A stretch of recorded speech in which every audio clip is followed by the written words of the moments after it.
sanjungkan kepada junjungan Nabi besar kita Muhammad Sallallahu Alaihi Wasallam yang akan selalu kita nantikan syafaatnya di yaumul akhir.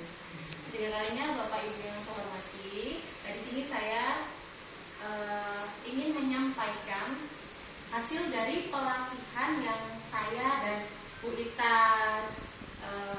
lakukan di tanggal 13 sampai tanggal 18 Juli kemarin.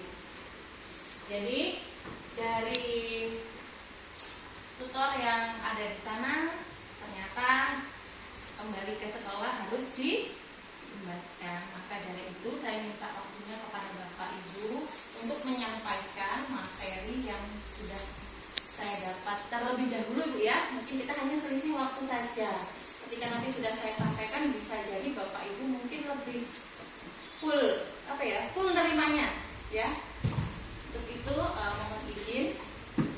Adapun materi-materi yang kami dapat dari sana itu sebagai materi awal kita dalam pembelajaran mendalam adalah pola pikir yang bertumbuh.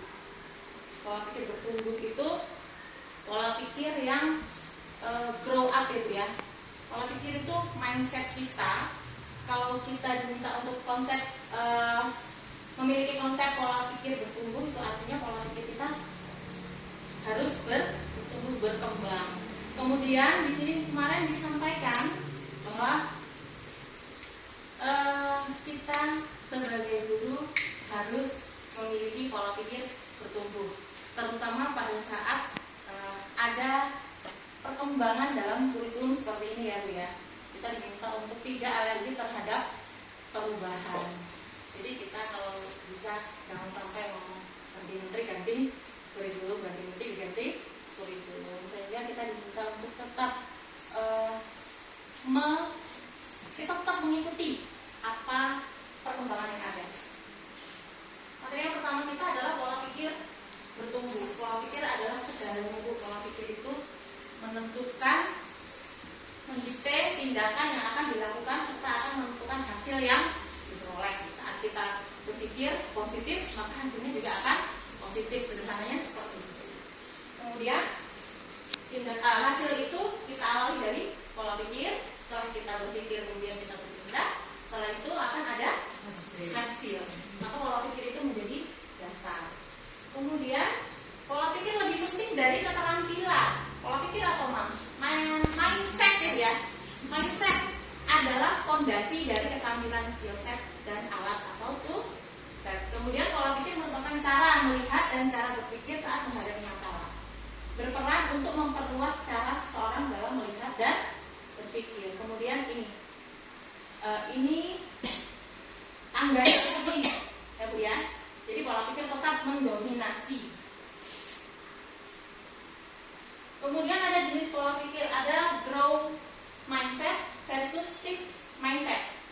Kalau grow mindset itu keyakinan bahwa kecerdasan dan keterampilan bisa dikembangkan lewat belajar dan berusaha. Sedangkan orang yang fixed mindset itu meyakini bahwa kecerdasan dan keterampilan bersifat tetap, tidak bisa diubah. Aku seperti ini, aku nggak bisa ke sana, jalannya aku nggak tahu. Itu orang yang berpikirnya fix, nggak grow up ya Bu ya. Oke, kemudian pola pikir tetap dan pola pikir bertumbuh. Belajar cara mengenali suara PPT. PPT itu pola pikir tetap. Pola pikir tetap itu PPT, kemudian pola pikir bertumbuh itu PPB. Belajar mengenali suara PPT.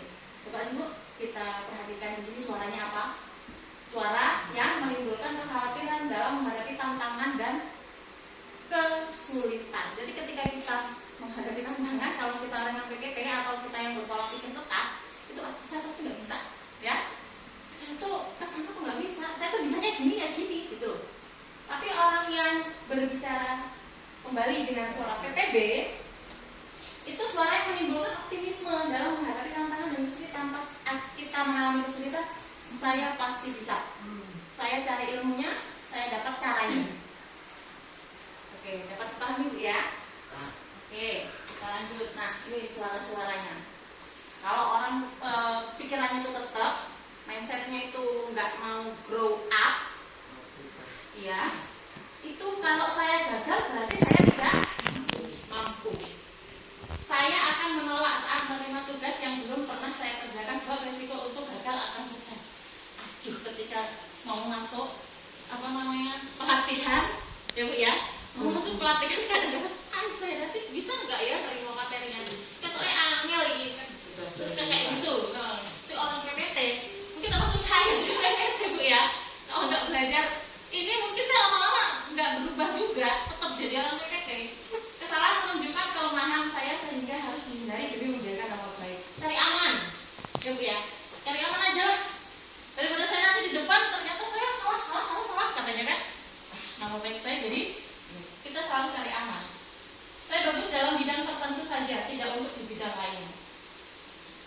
Ya, saya tuh cuma bisa ini, saya nggak terampil untuk kerjaan yang lain itu. Padahal belum nyoba. Kemudian kecerdasan dan kemampuan adalah segalanya yang akan menjadi faktor menentukan sukses tidaknya. Saya nggak pintar-pintar amat kok, mungkin saya nggak sukses. Biasanya begitu.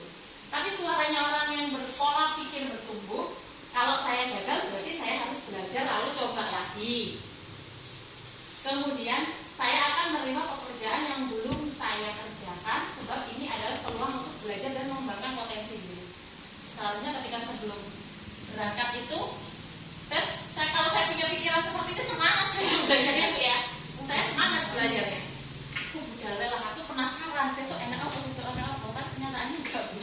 Ketika mau berangkat itu besok aku tuh gini kan ya. Tuh.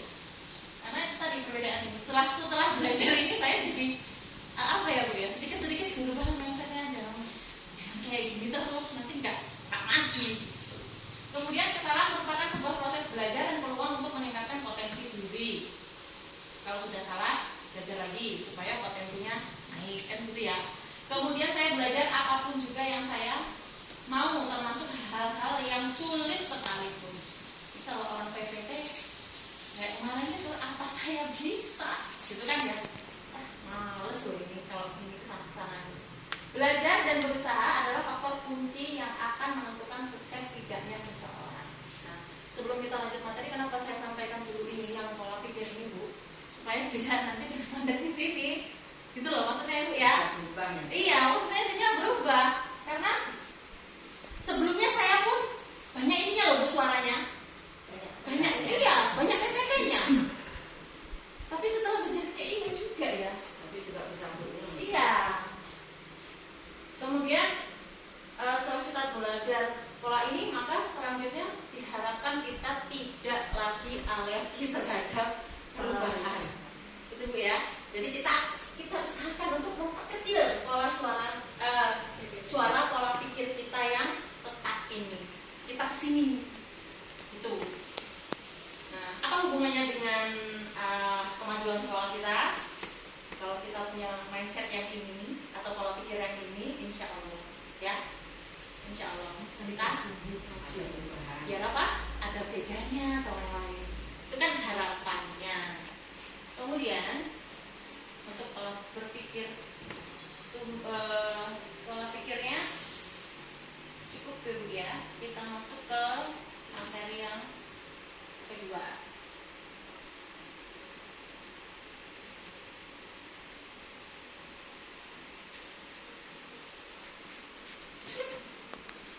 Ini adalah inti dari pelatihan kita kemarin ya, tentang pembelajaran mendalam. Untuk apa? Menuju pendidikan bermutu untuk semua. Kemudian kenapa kok ada konsep baru kita menggunakan pembelajaran mendalam? Itu latar belakangnya adalah perubahan masa depan sulit diprediksi. Kemudian yang kedua, permasalahan mutu pendidikan, literasi, numerasi, keterampilan berpikir tingkat tinggi, dan ketimpangan pendidikan. Kenapa kok kita menggunakan pembelajaran mendalam? Supaya ini ada peningkatan, ya. Karena literasi kita kurang, numerasinya masih berada di bawah, kemudian keterampilan berpikir tingkat tingginya juga kita masih terpengaruh dengan PPT tadi, Bu ya. Kemudian ada ketimpangan pendidikan. Bonus demokratif Demografi 2035 dan Visi Indonesia 2045. Ada kompetensi masa depan. Ini yang melatar belakangi pendidikan budaya. Kemudian keterampilan berpikir tingkat tinggi peserta didik di Indonesia masih rendah. Ini juga termasuk latar belakangnya tadi. Membacanya 74,5%. Ini artinya masih kurang. Kemudian matematikanya lebih tinggi lagi, 81,7%. Untuk sains 68,8%. Ini level 1. Level 1 kita di membaca sekian persen, matematika sekian persen, sains sekian persen. Level 2, kemudian level kita berada di jauh ini levelnya.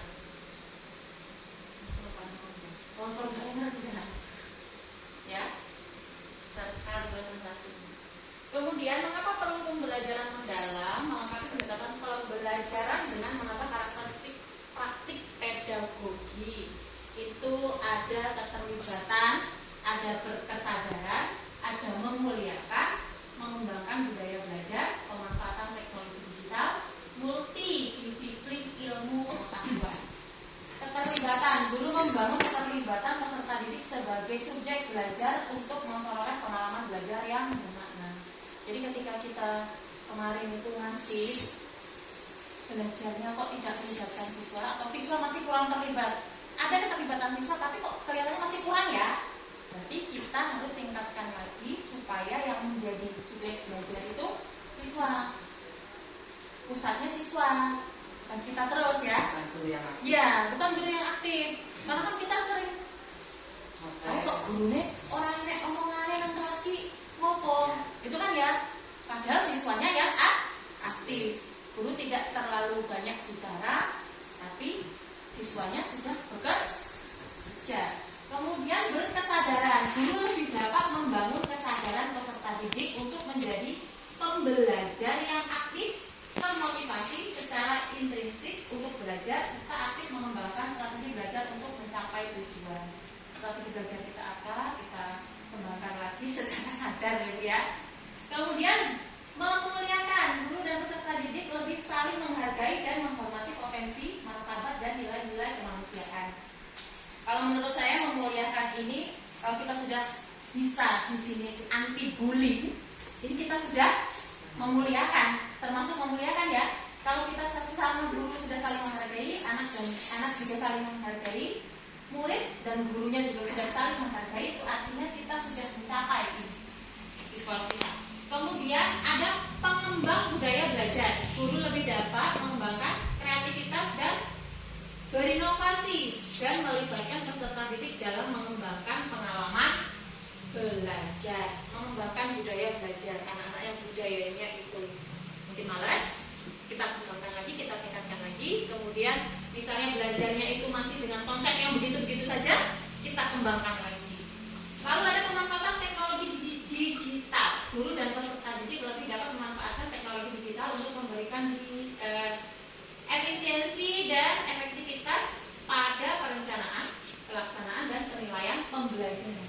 Kita bisa, kalau ini artinya coding bu ya, kita boleh memanfaatkan digital itu saat pembelajaran, misalnya kita gunakan Chromebooknya, keluarin semua. Kemudian saya juga pernah pengalaman meminta anak-anak itu membawa handphone ke sekolah, tapi itu hanya saya lakukan karena yang saya ambil kelas 6. Kalau untuk kelas di bawah memang saya sendiri tidak berani menyarankan guru, kok anakmu kalau bawa HP gitu, saya sendiri tidak berani ya, karena itu sudah harus anak yang sudah benar-benar paham bagaimana cara merawat barang yang dibawa dari rumah itu sampai aman. Sekarang masih waktunya tertentu. Ya, dan itu juga tertentu, hanya sekali tempo saja, tidak sering.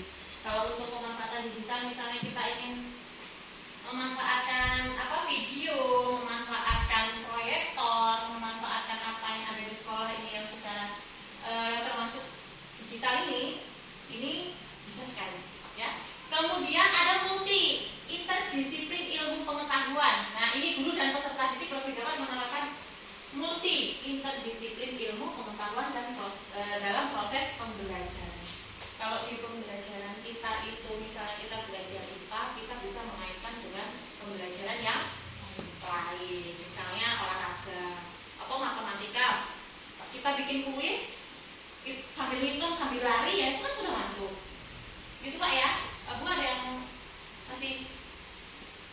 tergantung atau masih bertanya-tanya kira-kira atau punya pendapat lain? Lanjut ya. Baik, kita lanjut. Pembelajaran mendalam. Definisinya, pembelajaran mendalam merupakan pendekatan yang memuliakan dengan menekankan pada penciptaan suasana belajar dan proses pembelajaran berkesadaran, bermakna, dan menggembirakan melalui olah pikir, olah hati, olah rasa, dan olah raga. Ini termasuk kita dulu. Memuliakan. Pembelajaran mendalam itu pendekatan yang memuliakan tadi seperti yang sudah kita bahas sebelumnya. Memuliakan itu ya saling Oke. Nah, memuliakan dalam penerapan PM, semua pihak yang terlibat saling menghargai dan menghormati dengan mempertimbangkan potensi, martabat, dan nilai-nilai kemanusiaan. Pembelajaran mendalam, prinsipnya berkesadaran, kemudian menggunakan olah pikir, olah hati, olah rasa, olahraga untuk mewujudkan proses profil lulusan itu ada 8 dimensi.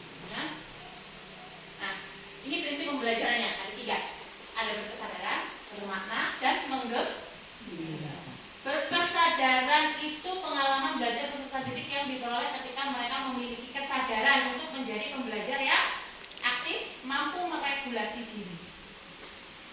Meregulasi, meningkatkan, berubah. Kemudian bermakna, peserta didik dapat melaksanakan manfaat dan relevansi dari hal-hal yang dipelajari untuk kehidupan. Jadi ketika sudah belajar itu, anak-anak bisa mengaitkan dengan kehidupan sehari-hari. Lalu menggembirakan, pembelajaran yang menggembirakan merupakan suasana belajar yang positif, menyenangkan, menantang, dan memotivasi. Jadi enggak menggembirakan gini, misalnya nyanyi-nyanyi terus hanya itu ya, menggembirakan tidak seperti itu. Misalnya kita memberi motivasi, itu sudah menggembirakan. Kita kasih sedikit, itu sudah menggembirakan. Ketika anak-anak merasa nyaman belajar di dalam kelas tanpa tekanan, tanpa gangguan, itu juga sudah menggembirakan. Berarti belajar tidak harus diam. Ya, belajar tidak harus diam dan belajar tidak harus di dalam kelas. Belajar boleh. Kita juga boleh menawarkan ke anak. Nah, mau belajar di luar atau di dalam? Nah, kalau kita kira-kira materinya itu cocok kita belajar di luar, ya keluar saja, nggak apa-apa. Gitu ya, Bu ya. Belajar di dalam kelas itu nggak harus diam ya. Kita Tidak harus